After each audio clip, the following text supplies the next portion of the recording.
Golayda halkara kriz topary Merkez Aziýalylaryň daşary ýurt söwüşçileriň hatarına barha köp goşulyp başlanlygy we olaryň arasynda zenalaryň hem bardygyny aýdýan ýürüýte hasabat taýýarlady. Hasabatda aýratynam regiondan daşary ýurtlarda hereket edýän söwüşçileriň hatarına goşulan adamlaryň aglabasynyň olaryň öz sözü bilen aýdylanda jihad etmek maksady bilen gidýänligi aýdylýar.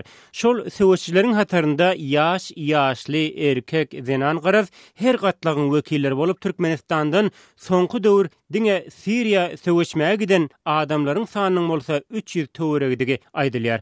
Öňümizdäki ýarym sagatyň içinde biz bu hasabatyň üstüne açan käbir ýagdaýlary barada fin taýýarlan ekspertleriň gatnaşmagynda söhbet ederiz. Bugünkü gepleşigimizde Halkara Kriz Toparynyň Merkezi Aziýa boýunça programasynyň direktori Dirde Tenan, bu gramanyň Siriýa programmasy boýunça ofiseri Nowa Bonse, Azatlyk radiosundan Garabaydagyň aşagynda diýen at bilen Islam döwleti atly toparyň hereketlerini ýakyndan izarlayan blogyň awtory Joanna Parashok we Azatlyk radiosunyň Merkezi Aziýa başlanan Kışlak Awazy ýagny Obanyň ýaňy atly blogyň awtory Bruce Panier gatnaşýar. Programany Pragadaky studiýadan men Muhammed Tahir Alparyan.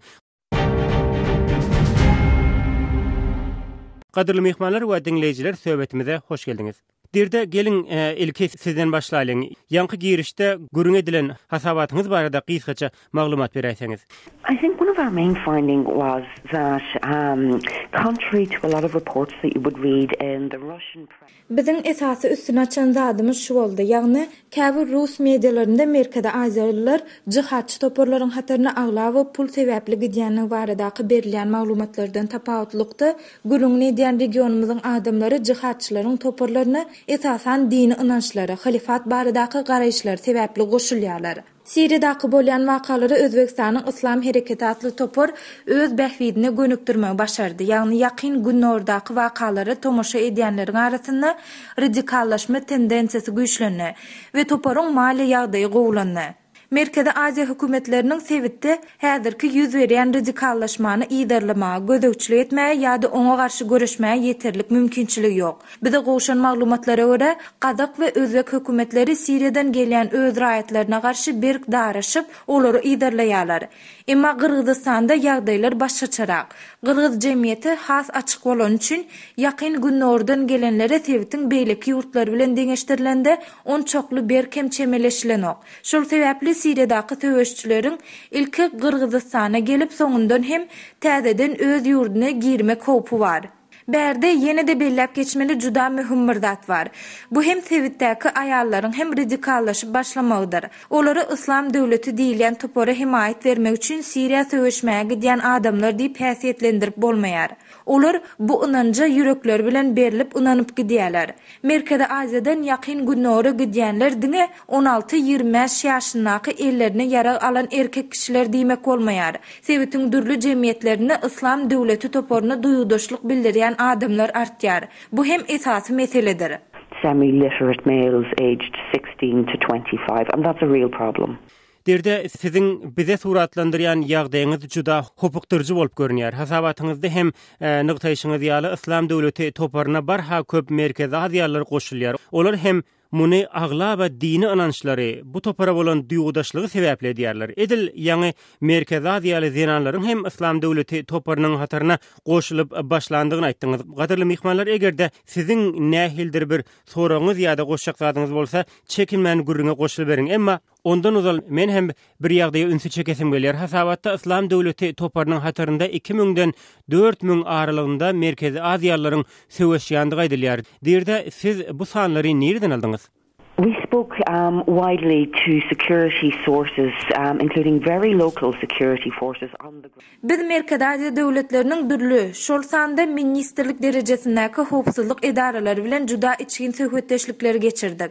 Diňe munyň bilen çäklenmän howpsuzlyk meseleleri dogrusynda sebitiň partnyor hyzmatdaşlyk guramalary bilen hem işleşdik.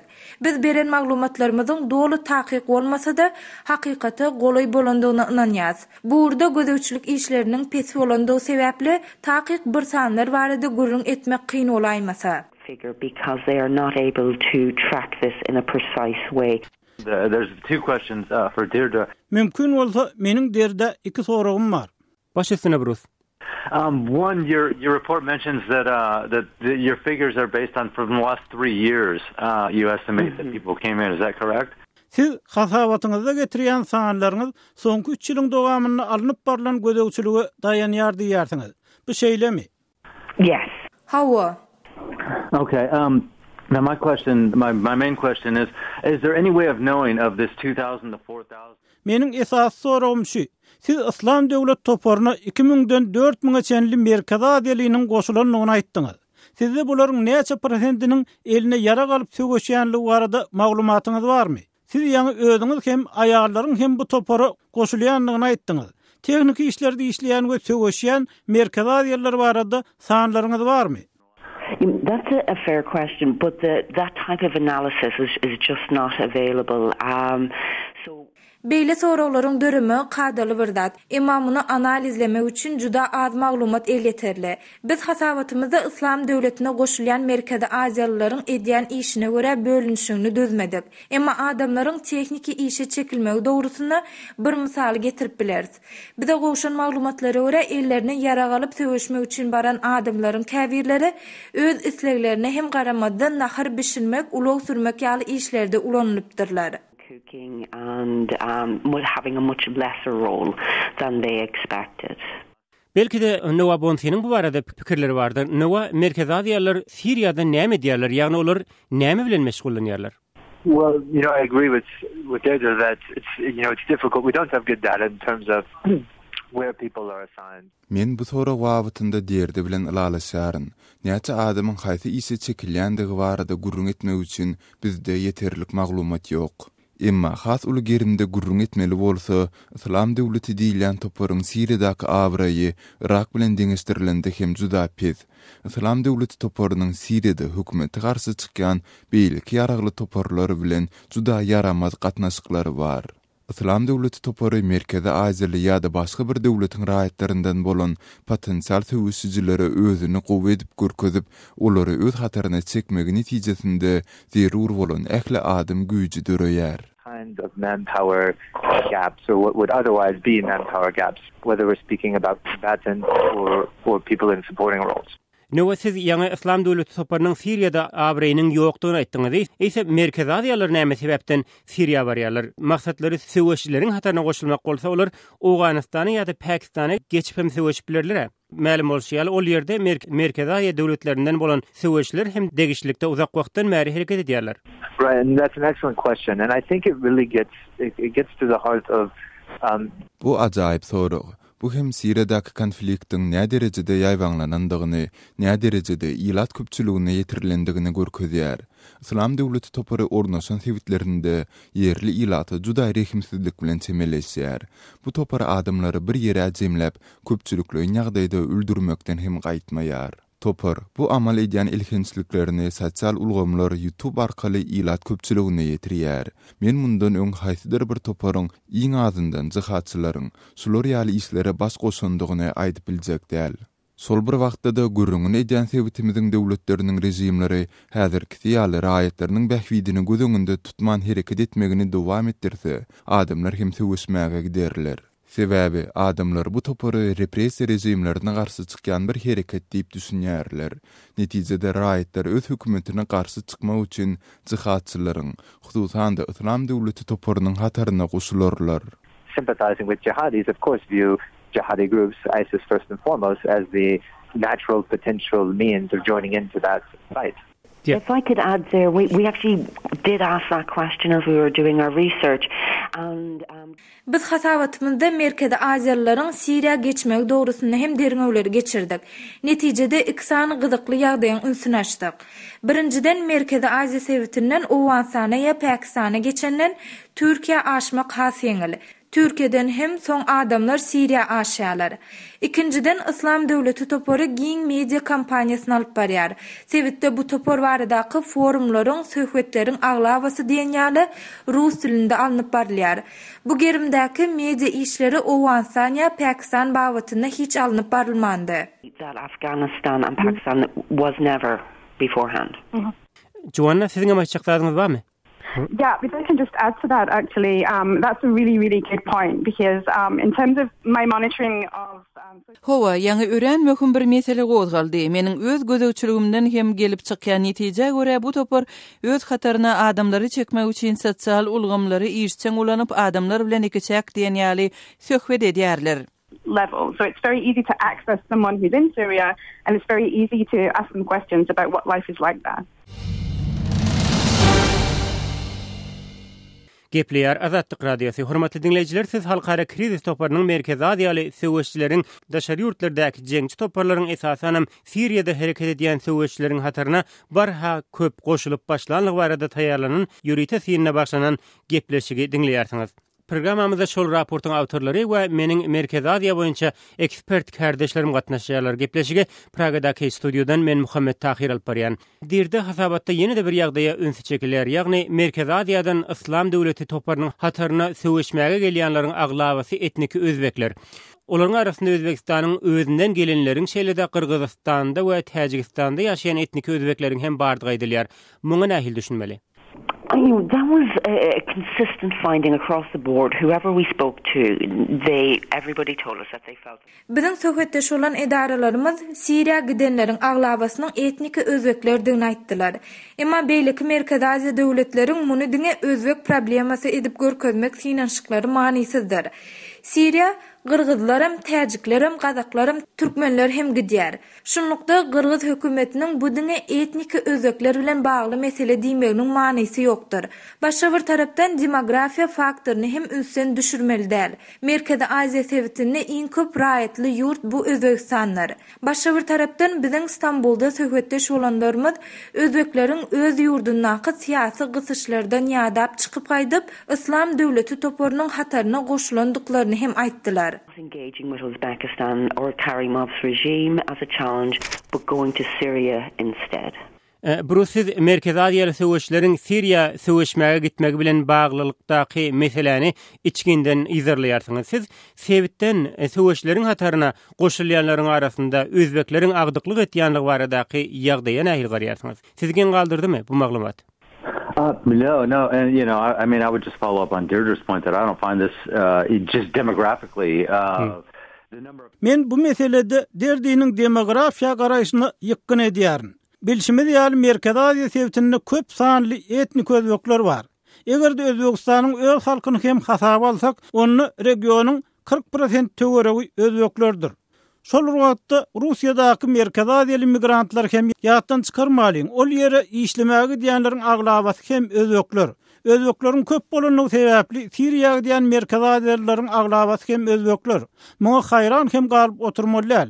Emma Özbekistanyň bar bolan repressiw rejimiň hem munna paýy bar. Häzir hökümet sebäpli köp adam Siriýa ýa-da soňky ýaşyryň içinde bolşýaly Awganistana we Pakistana geçýär.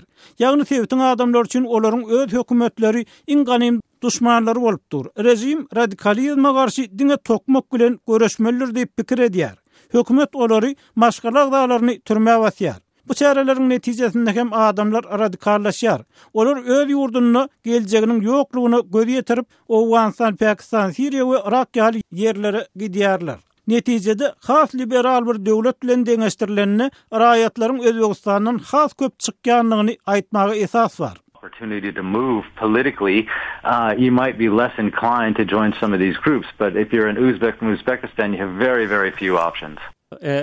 Repressiýa barada gürün edilende Kyrgyzstanda syýasy ýagdaý Özbekistana garanda has gowy. Beýle bolsa Kyrgyzstandan adamlar näme üçin söwüşmäge diýerler? Yeah, well, this is one of the things that's really puzzled me is because prior to this, and of course, Deirdre. Repressiýalar bu meseleniň diňe bir tarap bolup biler. Ýani Deirdre'niň we beýleki söhbetdeşlerimiziň hem belleşi ýaly beýleki döwletlerden çykyp gidýänler hem etnik özbekler. Kyrgyzstan barada aýdylanyny ýurdun gün ortasynda bolan etnik dartgynlyklardan soň sewetiň özbekleriniň çykyp gaýdýanlygyny çaklap biler. Emma etnik kyrgyzlaryň we etnik kazaklaryň söwüşmek üçin ýurtdan çykmagy bu meniň üçin çözülmedik bir tapmaça ýaly bir zat. Sebäbi Awganistanyň we Pakistanyň hereket edýän jihatçylaryň arasynda köp sanly etnik kazaklar ýa-da etnik kyrgyzlar bar diýip maglumatlar çykan okdy. Olaryň häzir Siriýaga gitmegi meniň üçin sorag. Belki de Kırgızstandaky ykdysady kynçylyklar, Kazakstanyň günwataryndaky salafiler bilen bagly meseleler muňa sebäp bolýandyr, bilmedim. Men Türkiýe işlemäge gidip ol ýerde hakyna tutulan türkmenlere düşünüp biljek. Sebäbi olar ýyna baranlaryny repressiw rejim bilen ýüzüýüz bolýarlar. Özbekleriň hem şeýle sebäpleri bar. Men täjikleriň de Siriýaga gitmegine belli bir derejede düşünýärdim. Täjik hökümeti mesjidleri ýapyp radikallaşma garşyk ýanyny açyk ma'lum edýär. Emma Kırgızlar bilen Kazaklaryň Siriýa näme sebäpden gidýäni baradaky soragy menne häzirlikçe jogap ýok. Bilýänsiňiz, bu iki döwletde käbir owalar tutuşlugyny Siriýa göçüp gitdi. Elbetde, Siriýada Kazaklaryň we Kırgızlaryň sany degişlikde az bolup durýar. Emma olaryň häzirki pursat nähilleri bir aşarat alyp jihad diýip ýurdu terk etmegi meniň üçin jogapsyz soraw. Some of the people in Kyrgyzstan and Kazakhstan about come to Syria, come to Iraq and wage jihad. Yep, if I could, when I think about this, I think it brings us back to... Men bu mesele dogrusundan pikir edipdim. Meniň pikirimçe Islam döwleti diýilýäni özüniň ýakasyny tanıtmagy başardy. Ol özüni esasy jihadçy topar hökmünde suratlandyryp bildi. Put itself out as the premier jihadi group.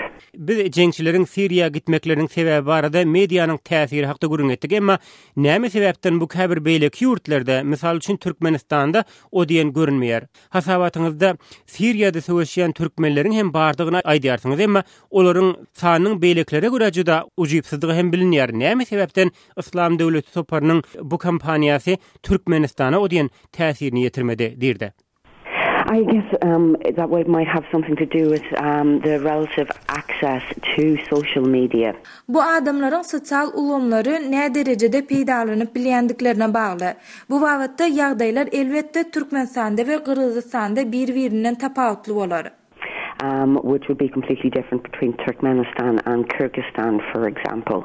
Siz Siriýa Türkmenistanlar hem söwüşýär diýeningizde anyk haýsy sanlar barada görüň edýärsiňiz. We've heard between 300 and 400. The consensus seems to be that bizdäki bar bolan maglumatlara görä Türkmenistandan Siriýa söwüşmäge gelenleriň sany 300-400 aralygynda. Kyrgyzstan, Täjikistan, Kazakystan we Türkmenistan barada aýdylanyny bu ýurtlaryň her haýsyndan 300-400 töre adam Islam döwleti toparynyň hataryna goşulypdyr. Tajikistan, Kazakhstan and Turkmenistan, we are talking numbers of 300 to 400. Juanna, sizdäki bar bolan maglumatlar Türkmenistandan geldi diýilýän söwüşçileriň sany barada näme diýär? I've seen evidence of Turkmen jamaats, like fighting groups, but it's... Meniň maglumatyma görä, sebetde Türkmen jemagaty diýen bir topar hereket edýär, emma ol beýlekler bilen deňeşdirilende kiçi bolup, ol özüni onçakly mahawatlandyryp hem duranok. Munyň tersine Kazaklaryň we Täjikleriň toporlary sosial ulgamlarynda juda işçiň hereket edýärler. And there's that group who've got more of a social media presence. So it's hard to tell, actually. Bruce, siz näme diýersiňiz? Siriýada söwüşýän türkmenler barada näme sebäpden o diýen maglumat eşdilmeýär? Well, that is a good question. I mean, because ironically, the first Central Asian peoples that I ever remember showing up. Bu hakykatdan hem gazakly soraw. Ýadyňyzda bolsa, Siriýada söwüşýän ilkinji daşary ýurtlar barada habar bu ýere gelen türkmenistanlylar bilen bagly. Bu maglumat mundan 2 ýyl odal çykypdy. Şonda Siriýa hökümeti ele salynan türkmen söwüşçilerini sorak edýän pursatlaryny hem ýaýradypdy. Bilşimi diýali, Siriýada söwüşýän Merkezi Aziýalylaryň belli bir bölegi Russiýada radikallaşdyrylan migrant işçiler. Russiýanyň resmi hasabatlaryna görä beýleki Merkezi Aziýa ýurtlary bilen deňeşdirilenini Türkmenistanly migrant işçileriň sany juda az. Emma başga bir tarapdan Türkiýede köp sanly Türkmenistanly migrantlar däkmet çekýär. Olar hem ol ýerde radikallaşýar. Emma Rus hökümetinden tapawutlykda türkler bu arada köpçülüge habar vermeýärler. Şu sebäpden hem bu arada köp maglumat eşdilmeýär. Türkmenistanyň içi barada aýdylanyny ýurtdaky internetiň hiliniň juda yaramazlygy barada ýatladyp hem durjak däl. Ýurdun mediýasynyň hem bu meseleden soňra geçýänini çekinmän aýdyp bolar. Şol sebäpden bu ýurda maglumat az. Emma ýene bir gedek ýatladyp geçesim gelýär. Siriýada söwüşýän ilkinji daşary ýurtlar barada habar çykanyny gep Türkmenistanlylar barada bolupdy. Figure for that. But like I said, for what it's worth, they were the first Central Asian people that I ever remember anyone talking about in Syria were Turkmen. Gadyrly söhbetdeşler, bu ýerde ýene-de gozgalmaly bir mühim mesele bar. Meselem, howa Siriýadaky söwüşlere Merkezi Aziýadan gatnaşýanlar barha köpelýär. Olary hakyny tutmak hem degişçilikde has aňsat diýilýär. olaryň özüni gaýgyrman söwüşýändige hem aýdylýar. Ise bu ýagdaýlar Merkezi Aziýa sebitine gelecekde nähili hop hawandyrýar? I think you can break it into two parts. Yeah. One we can see, and that is that life in... Bu sorağa iki urunçu cevap berip bolar. Birinciden Sovet Soýuzy daragandan soň Sowetiň hökümetleri öz raýatlaryna kadaly durmuş şertlerine, siyasi alternatiwalary hüdürläp bilmediler. Menin pikirimçe bu gurrunny etmeli esasy meselemiz. Hökümet öz ýaş raýatyna näme hüdürläp bilýär? Hökümet raýatyň iş gözleginde Moskwa gitmän, öz ýurdunda eklenip bilmek üçin näme edip bilýär? Bular Merkezi Aziýa hökümetleriniň çözmeli iň esasy soraglardyr. Adamlaryna yeterlik üns bermesen olaryň radikallaşma hopy döreýär. İkinciden Siriýede söwüşýän Merkezi Aziýalylaryň ýzyna dolanyp ýagdaýlary öz isleýişlerine görä üýtgetmek uğruna taýla edip etmejekdigini hem synlamaly bolar. To Central Asia and want to replicate what has happened there. Juwanna bu soragy sizden sorasak has ýerlikli bolajak ýaly. Siz İslam döwleti toparynyň hatarynda şol sany Merkezi Aziýadan gelen söwüşçileri ýakyndan izlerlersiňiz. Olaryň ykbaly hakda näme aýdyp bilersiňiz? I would tend to agree with that, actually, and I would also like to bring back Deirdre's point from earlier, which is that actually... Men bu adamlar ýzyna dolanarlar diýip çaklamaýaryn, sebäbi olaryň aglawaty Siriýada we Irakda öldüriler. Şol bir wagtda Siriýa gelýän Merkezi Aziýalylaryň arasynda aýallar we çagalar hem bar. Ýakynda ýaýradylan videoda çagalaryň hem harby türgenleşip geçip duran pursatlary görkezilýär. Şeýlede golaýda Merkezi Aziýadan dıgy çak edilýän bir çaganyň adam öldürýän videosy hem ýaýradyldy. Egerde bu çagalar ýzyna dolansalar, onda olar uly howpy awandyryp bilerler. Because we're not talking very big numbers, but I think it's also something that we need to bear in mind. Bruce, meniň size berjek soragym aslynda iki bölümden ibaret. Birinciden ýanky gozgap geçen Merkezi Aziýaly söwüşçilerimiz sebite nähili hop hawandyrýarlar we bu hopyň öňüni almak üçin nämeler edilmeli? Well, the attraction's definitely there. We've already every one of the panelists. Bir gowy soraw. Ýa-ni söhbetdeşlerimiz bilen hem nygytap geçdik. Merkezi Aziýa döwletleri öz raýatlaryny juda azady hödür edýärler. Bu urda elbetde meseleler ortağa çykar. Meniň söhbetdeş bolýan Merkezi Aziýaly adamlarym Sowetde demokratiýany ornaşdyryp bolmanyny, şeýlede häzirki bar bolan rejimleriň başga bir zat bilen çalşyrylmalygyny aýtdylar. Biz regionyň aglawa döwletlerini dünýäwi garaýşly oppozisiýanyň şowsuz bolanyna şahyat boldyk. Bu ýagdaýlarda islam faktor dörýär. Şol wagtda Merkezi Aziýanyň hökümetleri musulman wagşlaryny berza edýän islenlik kişi radikal bir hökmünde çemeleşip bilýär. Bu ýagdaý bir 5 wagtyny namaz okuýarmy? Ol mesjide gatnaýarmy? Diýmek ol radikal bolup biler diýen görnüşde bolup geçýär. Meniň pikirimçe yerli hökümetler bir neme jylaw goşatmaly. Şeýle-de regionyň hökümetleri sosial programmalar arkaly öz raýatlaryna umyt berip bilerdiler.